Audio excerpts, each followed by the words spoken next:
two terms I want to go over here just because they vary between online and radio. Nut graph, the nut graph. It's the news value of the story, why we're learning about this story now. And then there's the lead, which is the opening of the story. You may have heard "don't bury the lead." That's right, lead is not to be buried. So these are two terms I'll use, nut graph and the lead. So keep that in mind, and I'll just show you where they are generally between radio transcripts and online text. So let's talk about webifying features. And I'm going to start with a listening exercise. This is a 4.5-minute story from Julie Rovner. I just want you to take a listen and let me know if there's anything in particular you notice. Hang on.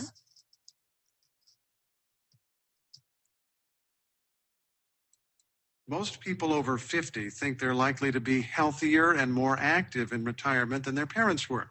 That's what people said in a poll conducted by NPR, the Robert Wood Johnson Foundation, and the Harvard School of Public Health. But people may be wrong. Some experts worry that the generation now approaching retirement may actually be less healthy in old age, and that could have serious financial consequences for the nation as a whole. NPR's Julie Rovner reports. If you want to see what it means to live a long and active life, look no further than the rec room at the Green Spring Village Retirement Community in Springfield, Virginia. This is the Wii bowling competition for the Northern Virginia Senior Olympics. Up now, the 80 to 99 age group. Given these competitors' age, organizers are making a few accommodations.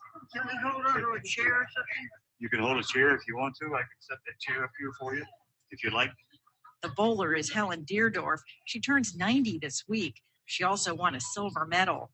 Now, clearly, these folks are the cream of the crop of their generation when it comes to living long and well. But a majority of the generation following them think they're going to follow in those same footsteps, at least according to our poll. Take Amy and Randy Rowland. They came to Green Spring last week to cheer on Randy's mother, Marcy.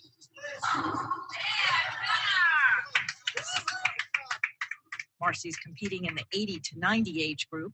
Amy and Randy are both in their 50s and say they're working now to prepare for a healthy old age. Randy, for example, says he runs and works out every day. I've been working out for 22 years now. 22 years, and I plan on working out until I die. I hope to die healthy. Fast, nice and healthy, not laying in a bed somewhere. And we eat right. Yeah, and eating right. And we eat right most of the time. But many boomers who haven't retired yet may be in for something of a rude surprise. Health and exercise are some of the places where we see the biggest differences between what retirees have experienced and what pre-retirees say they expect to experience. Jillian Steele-Fisher is with the Harvard School of Public Health and worked on the poll. Like the Rowland, Steele-Fisher says only 1% of boomers surveyed said they expect to exercise less when they retire. Yet a third of all retirees said they're getting less exercise now than they did when they were working. Similarly, she says only 13% of people who haven't yet retired say they expect their health to be worse in retirement than it is now. But in fact, almost 40% of those who've retired say their health is worse in retirement than the 5 years before they retired. She says there's two possibilities. It may be that pre-retirees, in fact, will be healthier when they retire, but it may also be that they don't fully anticipate the challenges that are going to come and potential health deficits that will exist when they retire. That's the nice way of putting it. Jeff Goldsmith, a healthcare futurist who's written a book about the baby boom generation, is a little more blunt. Hello. I mean, that's what getting older is eventually about. We're all going to have serious health problems in retirement and eventually really serious health problems. Goldsmith, himself a boomer, says he's not at all surprised that his fellow boomers expect to live a long and healthy old age. There is no question that one distinguishing feature of our generation is this extraordinary, almost genetic optimism. And the poll results look to me like a lot of that optimism was drawn from a deep well of self-delusion. Indeed, he says, while some boomers are exercising and eating right, other studies show that's clearly not the norm. And the obesity epidemic in particular could be leading the baby boom into serious trouble, he says. That third of the population that's obese we're going to see an explosion of diabetes and related illnesses that I think could take out a significant fraction of our generation significantly earlier than people expect. In fact, unexpected health problems might do more than prevent aging boomers from exercising in their later years. 60% of those not yet retired in our poll said they plan to continue to work past age 65. And many who now expect to retire later than they originally thought say it's because they can't afford to retire. So health issues could put an even bigger financial burden, not just on them, but on their children and possibly the rest of the nation's taxpayers. Julie Rovner, NPR News. Okay, so my apologies for that worrisome outlook, but I just want to talk about, I want to show you what the story looks like as a transcript. So this is what it looks like, the transcript, and it's a great radio story. There's great character development at the top, lots of scene setting. I love that sound of the we, getting to know people before you get into the real results of the poll.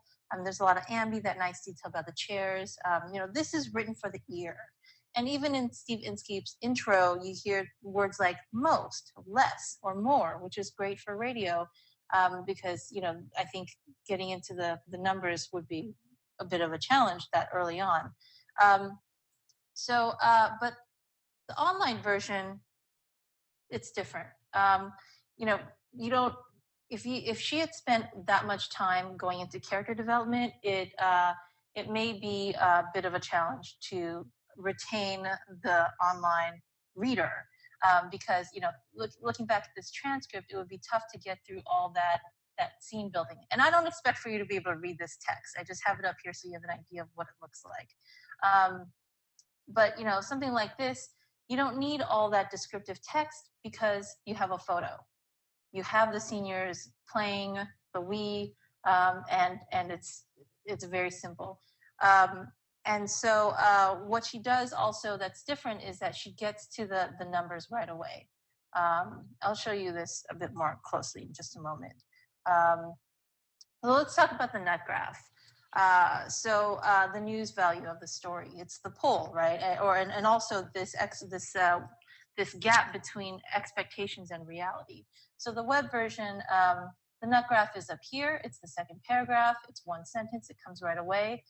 And in the radio version, it's right here too. A lot of times it is in the host intro because, just like with our listening experience, you need that setup before you get into the story.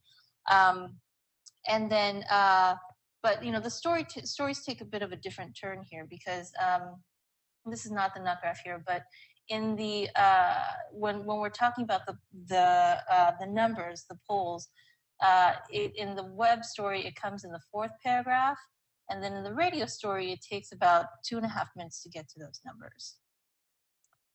So then that takes me to the lead, comparing the leads.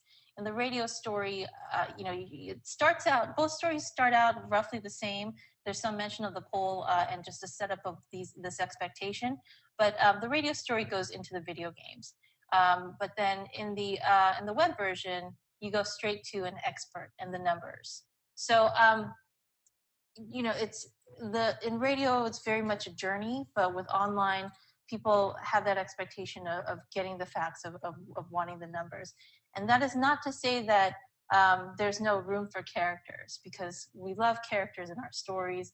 They certainly help us understand things like a poll like this, anything that can be very numbers oriented, but it's just a matter of prioritizing.